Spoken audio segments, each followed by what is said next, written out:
உங்க வண்டி மைலேஜ் திடீர்னு குறைஞ்சிருச்சா? காரணம் இதுதான். பெட்ரோல்ல எத்தனால் கலக்கறதால இன்ஜின் வீணாகுமா? நாடாளுமன்றத்துல உலகநாயகன் கமல் கேட்ட அதிரடி கேள்விக்கு நிதின் கட்கரி கொடுத்த பதில் இதோ.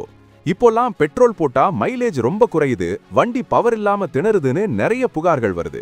இதுக்கு காரணம் பெட்ரோல்ல கலக்கப்படுற 20% எத்தனால் தான். இதனால பழைய வண்டிகளோட இன்ஜின் பாதிக்கும்னு வாகன உரிமையாளர்கள் பயத்துல இருக்காங்க. பலருக்கு 12 கிலோமீட்டர் கிடைச்ச மைலேஜ் இப்போ 7 கிலோமீட்டரா குறைஞ்சிருக்கு. இது உண்மையா இல்ல வெறும் வதந்தியா? நம்ம ஊர்ல சாதாரணமா 2 வீலர் ஓட்டுற மக்களுக்கு இது பெரிய தலைவலியா மாறி இருக்கு. இதனாலதான் கமல்ஹாசன் ராஜ்யசபாவில் முதல் கேள்வியாவே இதை முன் வச்சாரு. கமல் கேட்டது என்னன்னா, E20 பெட்ரோலால வண்டி டேமேஜ் ஆகுமா? இன்ஜின் பாதுகாப்புக்கு என்ன கேரண்டி?